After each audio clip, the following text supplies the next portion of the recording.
Welcome to Truth Be Told About Going Wild. I'm your host, Robert Hensley, and this is the podcast inspired by the principles of personal rewilding. Today, I'd like to talk a little bit about organic architecture.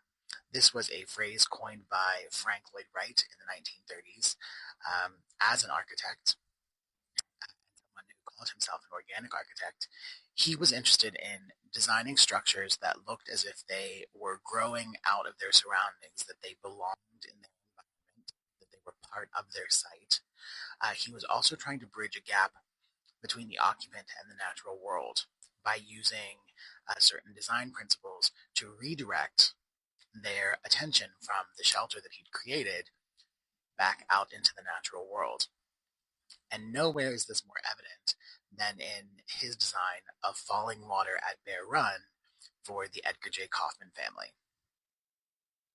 At Fallingwater, we see that Frank Lloyd Wright is using the masonry, the stonework in the home as a way of mimicking the horizontal lines and outcroppings and recesses of the natural rock face along the stream, as well as the overall design, those cantilever trays jutting out over the water and recessing back in underneath, again, mimic the rock ledges along the stream, and especially the ledge that creates the waterfall that exists under the house.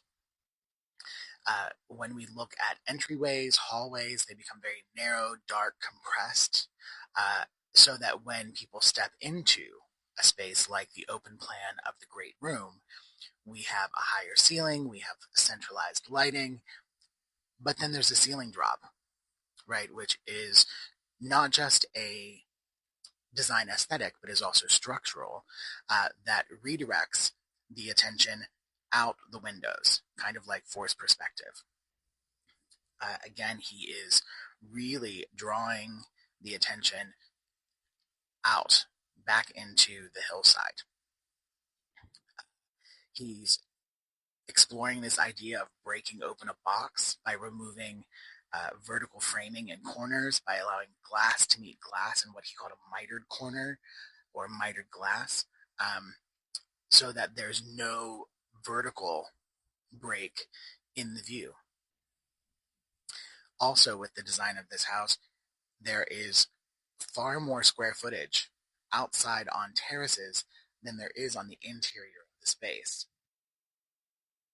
If we look at Lillian's bedroom, the wife, the room that was designed for her has one of the largest terraces in the entire structure, and it is a beautiful, wide open space that is larger than the luxurious space that he designed for her on the interior of the house. Again, this idea that we come out of a dark hallway into this beautiful bedroom.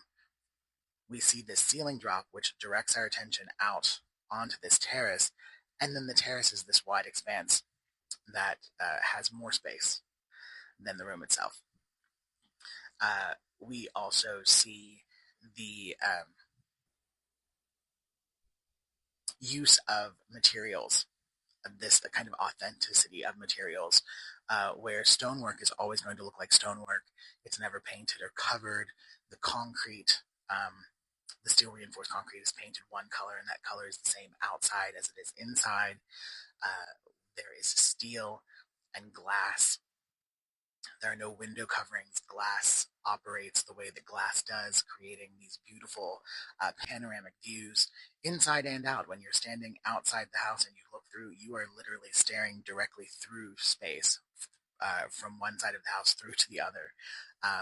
And again, this open plan, this sense of open space, and this free movement of air is really beautiful.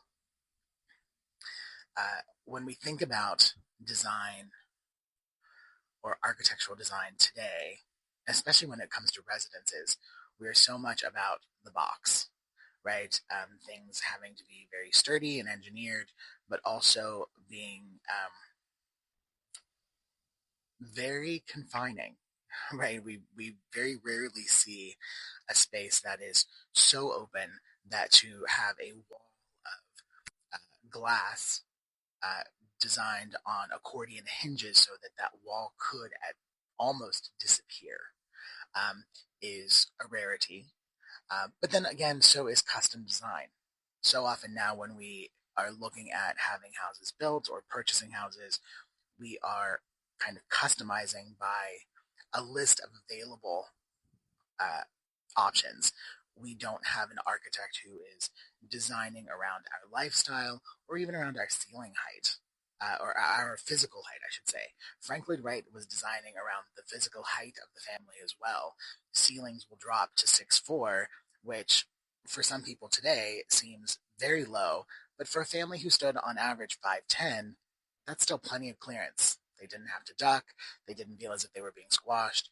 And so he was able to curate this experience in this home for this family, to, again, address their needs as far as shelter and luxury, but then also provide this beautiful opportunity for them to exit the structure.